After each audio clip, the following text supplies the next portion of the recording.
अविनाश और कोमल अपने फ्रेंड पिंटू से 2-4 दिन के लिए उसके फार्म हाउस पर मिलने जा रहे थे, क्योंकि उनके फ्रेंड ने उन्हें अपनी पार्टी में इनवाइट किया था।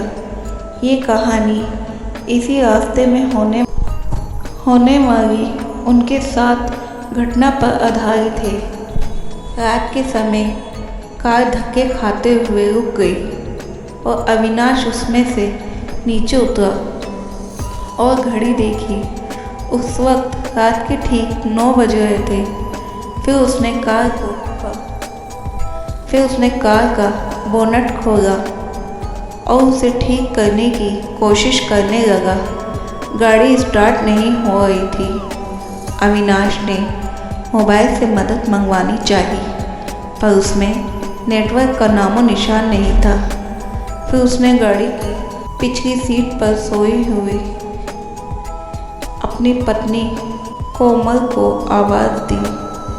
कोमल, अरे ओ कोमल, उठो जल्दी से, हमें आज की रात किसी गेस्ट हाउस या होटल में बितानी होगी, क्योंकि गाड़ी ख़राब हो गई है और अब मैकेनिक के बिना ठीक नहीं होगी। हमेशा की तरह कोमल नींद में ही बड़बड़ाते हुई उठी। अविनाश, तुमसे एक काम ढंग से नहीं होता। कब से बोल रही हूँ कि तुम्हारी पुरानी खटारा बेचकर कम से कम एक सेकंड हैंड कार ले लो। जवाब में अविनाश बोला, खरीद लेंगे माता रानी। अब अपना बैग उठाओ और चलो, कहीं रात गुजारने का जुगाड़ करते हैं। फिर दोनों जंगल की कच्ची सड़क छोड़ के मेन हाईवे पर आ गए। उसी वक्त उन्हें जंगल में दूर कहीं से भेड़ियों के रोने की आवाज़ आने लगी।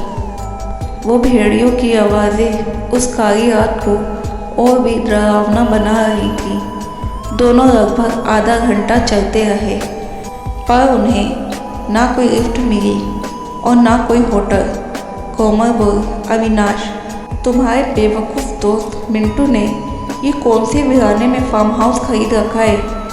इस बात पर अविनाश कुछ कहता उससे पहले ही आसमान में ज़बरदस्त बिजली कड़की। उस आवाज़ से डरी हुई कोमल अविनाश के सीने से लिपट गई। उस वक्त अविनाश के चेहरे पर एक मुस्कान चमक गई थी। तेज बारिश के आसार नज़र आने लगे थे। तभी चलते चलते बिजली की चमचमाती तेज़ रोशनी में उन्हें एक पुरानी हवेली दिखाई दी। वह दोनों तेज़ी से दौड़ते हुए उस हवेली के नज़दीक पहुँचे। हवेली के गेट पर उन्हें कोई वॉचमैन नज़र नहीं आया, इसलिए वह दोनों गेट खोलकर हवेली के मुख्य दरवाजे के पास पहुँचे। पर डोरबेल के नाम पर एक पुरानी रस्सी किसी सांप की तरह लटक रही थी। उस रस्सी को अविनाश ने 2-3 बार खींचा, लेकिन अंदर से किसी भी घंटी की आवाज़ नहीं आई। फिर कोमल दरवाज़ा खटखटाने के लिए अपना हाथ आगे ही बढ़ा रही थी।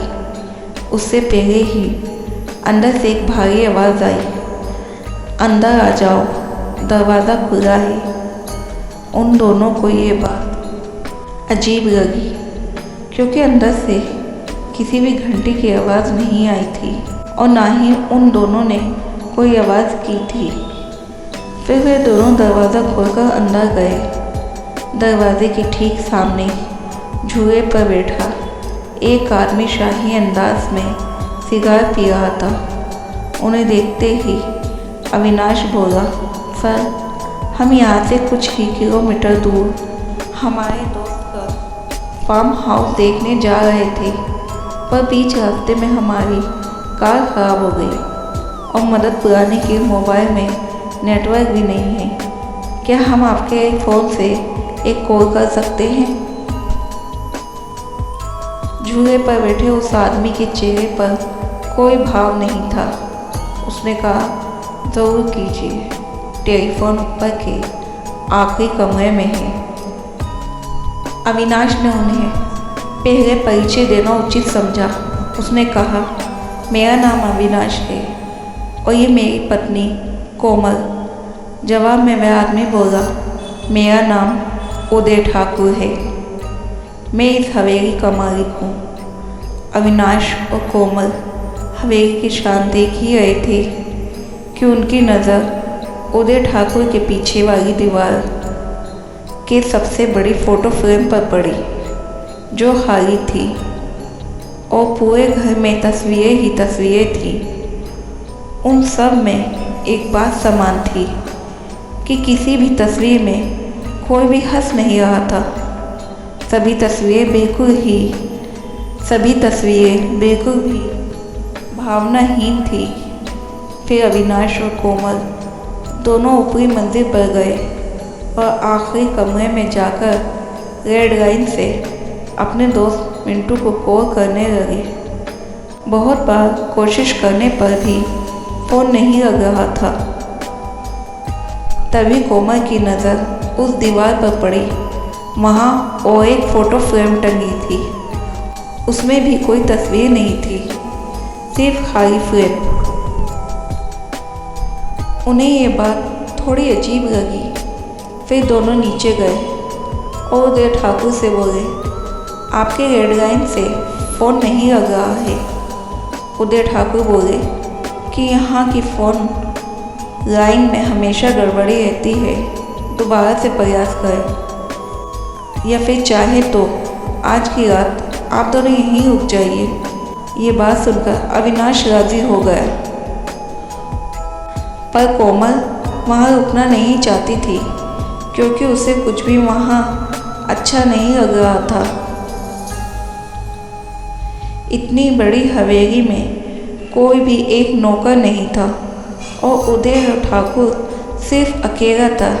ये सोचकर वे इस हवेली में रुकने के लिए राजी नहीं थी और कोमल ने चुपके से अविनाश से इनकार किया और कहा कि वे यहाँ से चले।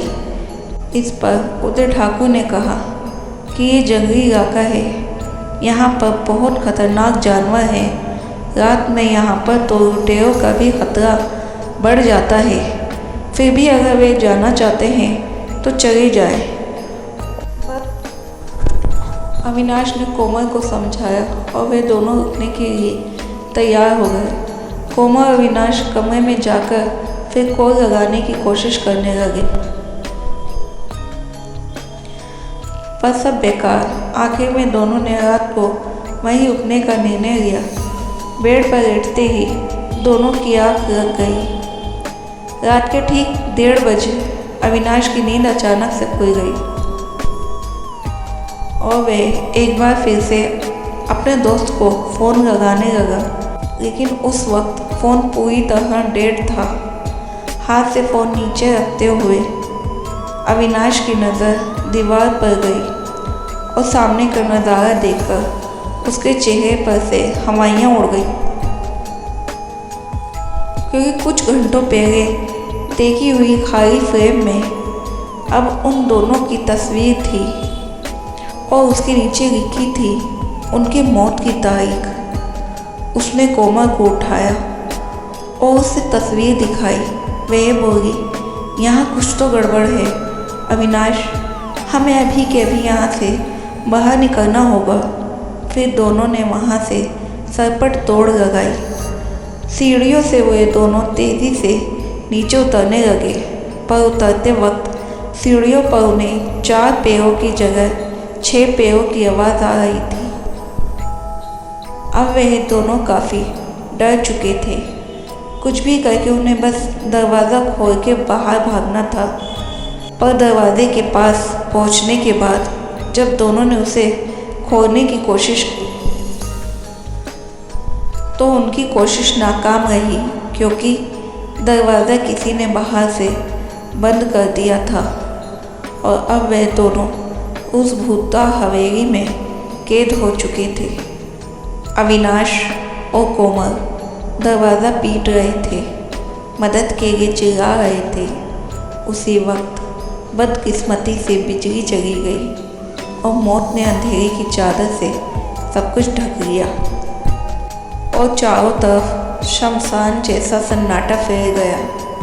कोमल अपने कांपते हाथों से मोबाइल टॉर्च चालू करने लगी। जैसे ही उसने टॉर्च चालू की, उसकी रोशनी सबसे पहले सामने वाली इस बड़ी सी फ़ोटो फ्रेम पर पड़ी, जिसे फ्रेम को आते वक्त दोनों ने खाली बिना तस्वीर के देखा था।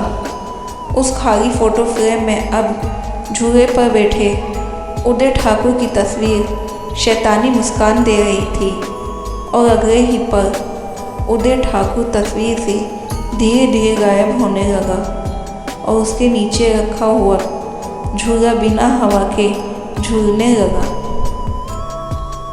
उस भयानक मंजर को देखकर कोमल की घिकी बंद गई और अविनाश बस बेसुध देखता ही रहा। कुछ ही पलों में मोबाइल भी स्विच ऑफ हो गया।